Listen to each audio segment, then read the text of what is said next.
এখন বাজে 8টা আর গুলগুলি আমাদের বাড়িতে চলে এসছে। 8টা বাজে, আমি আর মাম বসে আছি খাটের উপরে। তো গুলগুলির মা দিয়ে গেল গুলগুলিকে, ওকে খাটে তুলেছিলাম কিন্তু ও থাকবে না, নিচে ঝুলে খাট থেকে এখন ঝুলে নামতে শিখেছে। তো বাজে এখন 8:30 বাজে, মাম ঘুম থেকে উঠে পড়েছে। ও বললো আমি আজকে একটু ম্যাগি খাবো, চা খাবো না, তার জন্য ম্যাগিটা বানিয়ে দিচ্ছি। ওর একটু শরীরটা খারাপ, কদিন ধরে শরীরটা খারাপ হয়েছে। দিয়ে ম্যাগিটা এখন বানাচ্ছি। ম্যাগি বেশি সামান্য একটু লবণ দিয়ে দেবো, তারপরে দিয়ে দেবো মশলা। লবণটা দিলে কি হয়, ম্যাগির টেস্টটা একটু ভালো লাগে, নাহলে পানসে পানসে লাগে, তো ওই জন্য ভালো লাগে না। তাই জন্য ম্যাগির ভিতরে একটু লবণ দিয়ে দিলাম। ম্যাগিটা সেদ্ধ হয়ে গেছে, এবার মশলাটা দিয়ে আর একটু ফুটিয়ে নেব।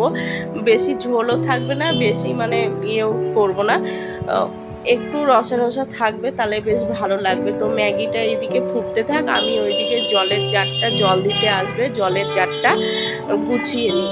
তো এই যে জলের জারটা, ওইটুকুনি জল ছিল, জলটা ঢেলে নিলাম। জলটা ঢেলে নেওয়ার পর এবার জলের জারগুলো নিচে দিয়ে আসবো, কারণ উপরে জল দিয়ে যাবে না, নিচেই জল দিয়ে যায়। তো এই যে ম্যাগি আমার হয়ে গেছে, এবার নামিয়ে মামকে দিয়ে দেবো। নামিয়ে, বাড়ির পাশে রাস্তা থাকলে যা গাড়ির আওয়াজ হয় বাবা, প্রচণ্ড গাড়ির আওয়াজ। তো ম্যাগিটা হয়ে গেছে, এবার দিয়ে দিচ্ছি মামকে, এবার দিয়ে দেবো।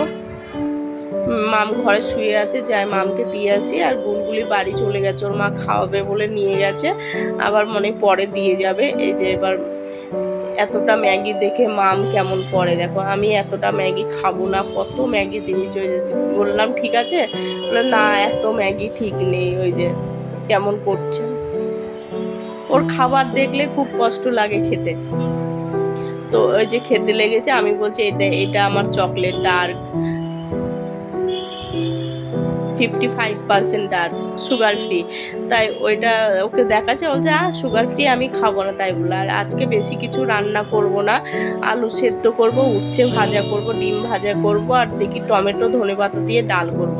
আর এই যে তরকারিটা কালকে ছিল, রান্না করেছিলাম ডিমের অমলেট, তো এটা ছিল, এটা গরম করে নিয়ে এসেছি। তো কটা মামকে বললাম কটা ভাত খেয়ে নে তুই, তো ওকে অল্প কটা ভাত দিতে গেলাম, ও ভাত খেলো না, আমি খেয়ে নেবো।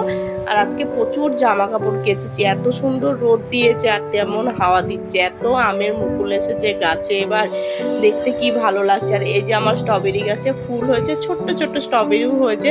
এই যে ফুল গাছে ফুলের কুড়ি এসছে, গোলাপ ফুল ফুটেছে, কিন্তু এই গোলাপ ফুলটা কেমন যেন মরে যাচ্ছে গাছটা। গাছ শুকিয়ে যেতে দেখলে খুব কষ্ট লাগে। আর এইগুলো আমি সেই পুরুলিয়া গিয়েছিলাম, সেইখান থেকে যে রিসর্টটা ছিলাম ওখান থেকে নিয়ে এসেছিলাম, অনেক যত্ন করে। তারপর আনতে দিয়ে যেদিন গাছটা লাগালাম মনে হচ্ছিল যে মরে যাচ্ছে গাছটা, তারপর জল দিতে দিতে দেখছি বেঁচে গেছে, খুব ভালো লাগলো।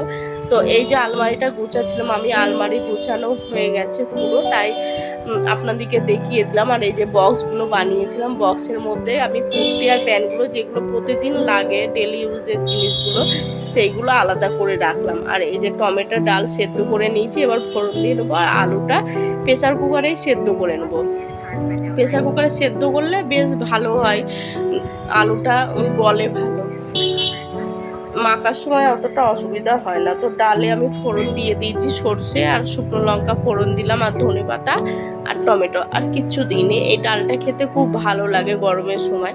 তো এই গরম বলছি, সরি, শীতের সময় ধনেপাতা টমেটো যেহেতু আছে, ধনেপাতা টমেটো তো আমার খুব ভালো লাগে, প্রত্যেকটা তরকারিতে দিয়ে অল্প মশলা দিয়ে রান্না করলে যা সুন্দর লাগে। শীতকালে তো সেরকম কোনো ইয়েই লাগে না, মশলাই লাগে না, ওই ধনেপাতা টমেটো থাকলে ব্যাস, ওর গন্ধতেই ধনেপাতার গন্ধ, টমেটো একটু টকভাবে দারুণ হয়ে যায়। তো এখানে আমি আলু পেঁয়াজ মেখে নেবো, পেঁয়াজটা আর লঙ্কা ভেজে নিয়েছি, তো মেখে এই যে আমাদের ভাগ করে নিয়েছি। এবার ডিমগুলো গুছিয়ে নেবো, ঘরে একটাও ডিম ছিল না, তাই আমি কটা ডিম নিয়ে এলাম, দুটো ডিম ভাজবার, বাকি ডিমগুলো রেখে দেবো, কখন দরকার লাগে। তার জন্য আমি সবসময় হাতের কাছে জিনিস এনে রাখতেই ভালোবাসি, যে সবসময় যদি কোনো টাইমে হঠাৎ করে লেগে গেলো সেটা নেই কেমন লাগে, ওই জন্য সব কিছু নিয়ে আসি। এই যে গুলগুলি বললাম না চলে আসবে, এখন 11টা বাজে, গুলগুলি স্নান করে চলে এসছে। তো আমার রান্নাও কমপ্লিট হয়ে গেছে, যে ভাত রান্না করেছি, ভেন্ডি সেদ্ধ, ডাল, উচ্ছে ভাজা, এই যে ডিম ভাজা, আলু সেদ্ধ। আমি রান্নাঘরে কাজগুলো সব গুছিয়ে চলে এসে যে বসে আছি। আর ওই যে গুলগুলিকে নিয়ে মাম খেলা করছে। আমার ভিডিওটা কেমন লাগলো অবশ্যই কমেন্ট করবেন। ততক্ষণ ভালো থাকবেন, আবার দেখা হচ্ছে পরের কোনো একটা নতুন ভিডিওতে।